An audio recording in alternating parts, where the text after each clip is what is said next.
मगहिया भाई बहन के भूलेटन काका के राम राम आथिन मगहिया खबर में सुनथिन देश दुनिया के खबर। अंतरिक्ष से शुभांशु आज धरती पर लौटतन। बिहार के मुख्यमंत्री नीतीश कुमार कहलका कि बिहार में हरित आवरण अभी 15.05% है, जरा 3 बछर में बढ़ा के 17% करल जाए।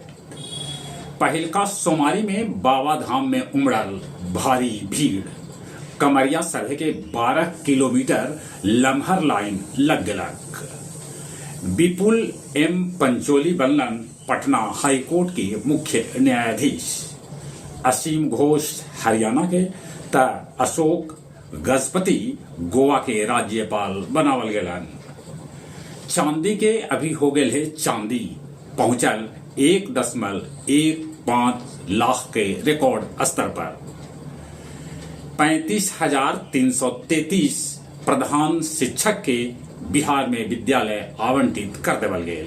इस सभी प्राथमिक विद्यालय में प्रधानाध्यापक बनतन। उत्तराखंड में फर्जी साधु के खिलाफ चलावल जा रहा है ऑपरेशन काल नेमी। जहानाबाद में बीएसएपी जवान के हाथ गोड़ बांध के रेलवे पटरी पर रख देल। वो तो गलीमत होल, जवान चिल्लायल, तब लोग ओकरा दौड़ के बचा लेलन। अमेरिकी राष्ट्रपति डोनाल्ड ट्रंप 17 से 19 सितंबर तक ब्रिटेन के यात्रा पर रहतन। दक्षिण अफ्रीका में भारतीय मूल के फिरोज के बनावल गेल पुलिस मंत्री। कनाडा में भारी बर्फबारी से जिंदगी अस्त व्यस्त।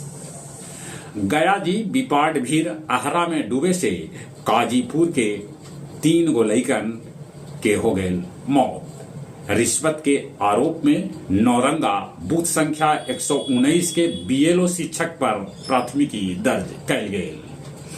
गुरारू स्टेशन भी संचालित पीएनबी सीएसपी से 3.5 लाख रुपया के हो गए चोरी।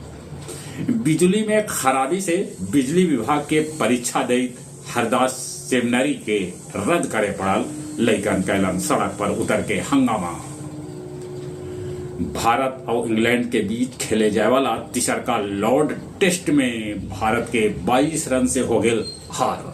अब इंग्लैंड सीरीज में 2-1 से है आगे। चेल्सी बनल क्लब विश्व कप के चैंपियन। साइना नेहवाल और कश्यप के बीच हो गए तलाक। चलित एक बार फिर से अपने सभी के भूलेटन काका के राम राम।